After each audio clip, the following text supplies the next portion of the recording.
വസല്ലം. കാരണം അല്ലാഹു ദുനിയാവിൽ നൽകിയ സർവ്വ അനുഗ്രഹങ്ങളും സുലൈമാൻ നബി അലൈഹി സ്വലാത്തു വസ്സലാമിന് സമ്പത്തുണ്ടായിരുന്നു, രാജാധികാരമുണ്ടായിരുന്നു. കൃത്യമായിട്ട് ഈ ഉത്തരവാദിത്വം റബ്ബിന്റെ മുമ്പിൽ പറയാതെ സുലൈമാൻ നബി അലൈഹി സ്വലാത്തു വസ്സലാം സ്വർഗ്ഗത്തിലേക്ക് പ്രവേശിക്കുകയില്ല, മുട്ടിലിടഞ്ഞിട്ടായിരിക്കും കടന്നു പോകുന്നതെന്ന് മുഹമ്മദ് റസൂലുള്ളാഹി സല്ലല്ലാഹു അലൈഹി വസല്ലം.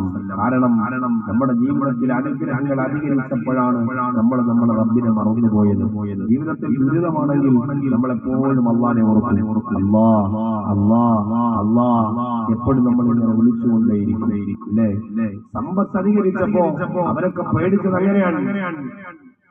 സഹാബത്തിൽ പലരും അല്ലാഹുവിന്റെ റസൂലിന്റെ മുമ്പിലേക്ക് കടന്നു വന്നിട്ട് ദുആ ചെയ്യാൻ പറയാറുണ്ട്. നബിയേ, അല്ലാഹുവിന്റെ റസൂലേ, അങ്ങ് ഞങ്ങൾക്ക് വേണ്ടി ഒന്ന് ദുആ ചെയ്യണം. അങ്ങ് ദുആ ചെയ്തിട്ട് സമ്പന്നത ഞങ്ങളുടെ ജീവിതത്തിൽ വന്നാൽ ഞങ്ങൾക്ക് പിന്നെ പട്ടിണിയെ കുറിച്ച് ഭയപ്പെടണ്ടല്ലോ നബിയേ. കൃത്യമായിട്ട് ഞങ്ങൾക്ക് കഴിക്കാനും കുടിക്കാനും എത്രയെത്ര സാമഗ്രികൾ ഞങ്ങളുടെ ജീവിതത്തിലേക്ക് കടന്നു വരുന്നതിനെ ഞങ്ങൾക്ക് എത്രത്തോളം സന്തോഷമായിരിക്കുമെന്ന് റസൂലുള്ളാഹി സ്വല്ലല്ലാഹു അലൈഹി വസല്ലം തങ്ങളുടെ മുമ്പില് സഹാബത്ത് വന്ന് ചോദിക്കുമ്പോ റസൂലുള്ളാഹി നിങ്ങളെ നിരുത്സാഹപ്പെടുത്തിയിട്ട് തിരിച്ചു പറഞ്ഞേക്കെ, പൊക്കോ സഹാബ, നിങ്ങൾക്ക് സമ്പന്നതയേക്കാൾ നല്ലത് ഈ ദാരിദ്ര്യത്തിന്റെ ജീവിതമാണ്. എന്തുകൊണ്ടാണ് അല്ലാഹുവിന്റെ റസൂൽ സമുദായത്തോട് പറഞ്ഞത്? ഇന്ന ലികുല്ലി ഉമ്മത്തിൻ ഫിത്ന, എല്ലാ ഉമ്മത്തിനും ഒരു ഫിത്നയുണ്ട്. എന്റെ സമുദായത്തിന്റെ ഫിത്ന അത് സമ്പത്താണ്. ഫിത്നത്തു ഉമ്മത്തി അൽ മാൽ, എന്റെ സമുദായത്തിന്റെ ഫിത്ന അത് സമ്പത്താണെന്ന് മുഹമ്മദ് റസൂലുള്ളാഹി സല്ലല്ലാഹു അലൈഹി വസല്ലം. അവിടെയാണ് കൃത്യമായിട്ട് നമ്മൾ തിരിച്ചറിയേണ്ടത്. സമ്പന്ന വർഗത്തെ നോക്കിയിട്ടാണ് പലപ്പോഴും പാവപ്പെട്ടവൻ വിലയിരുത്തുന്നത്, എനിക്കെന്റെ റബ്ബൊന്നും തന്നിട്ടില്ല അല്ലേ. വീട്ടിന്റെ തൊട്ടടുത്ത് താമസിക്കുന്ന ഇരുനില വീട്ടിലേക്ക് നോക്കിയിട്ട് ഓലമേൽ വീട്ടിൽ കിടക്കുന്നവൻ ചിന്തിക്കുന്നത്, അല്ലാഹുവേ, അവനെ അനുഗ്രഹിച്ചതുപോലെ നീ എന്നെ അനുഗ്രഹിക്കാത്തത് എന്നാണ് പലപ്പോഴും നമ്മൾ ചിന്തിക്കുന്നത്. സത്യത്തിൽ അവനെ സമ്പന്നനാക്കിയതും നിന്നെ പാവപ്പെട്ടവനാക്കിയതും അല്ലാഹു നിങ്ങൾക്ക് രണ്ടാളുകൾക്കും തന്ന അനുഗ്രഹമാണ് എന്ന് നമ്മൾ പലപ്പോഴും തിരിച്ചറിഞ്ഞിട്ടില്ല. നമുക്കൊക്കെ സമ്പത്ത് വന്നാൽ നമ്മൾ വലിയ അഹങ്കാരികളായി തീരുമെന്ന് അല്ലാഹുവിന് കൃത്യമായ ബോധ്യമുണ്ട്.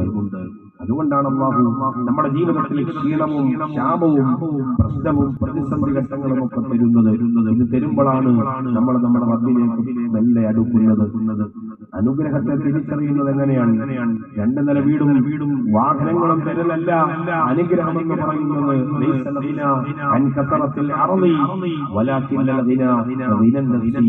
അല്ലാഹുവിന്റെ റസൂൽ പറയാൻ, ഭൗതിക ജീവിതത്തിന്റെ വർദ്ധനവല്ല നിങ്ങൾക്ക് അല്ലാഹു തന്ന അനുഗ്രഹം. രണ്ടു നില വീടും കാറും ഭാര്യയും മക്കളും സർവ്വ സുഖരസങ്ങളും അല്ല. അല്ലാഹു നിങ്ങൾക്ക് ദുനിയാവിൽ തന്ന അനുഗ്രഹം. അല്ലാഹു തന്ന അനുഗ്രഹമേതാ? ليس الغنى عن كثرة العرض ولكن الغنى غنى النفس. ഭൗതിക ജീവിതത്തിന്റെ വർദ്ധനവല്ല അല്ലാഹു നിങ്ങൾക്ക് ദുനിയാവിന്റെ ജീവിതത്തിൽ തന്ന ഏറ്റവും വലിയ അനുഗ്രഹമാണ്. അത് ഹൃദയത്തിൽ അല്ലാഹു തന്നതുകൊണ്ട് തൃപ്തിപ്പെടാനൊരു മനസ്സുണ്ടോ? അതാണ് അല്ലാഹു നിങ്ങൾക്ക് തന്ന ഏറ്റവും വലിയ അനുഗ്രഹമെന്ന് സയ്യിദുനാ മുഹമ്മദ് മുസ്തഫ സല്ലല്ലാഹു അലൈഹി വസല്ലം തങ്ങൾ പറഞ്ഞു പോയെങ്കിൽ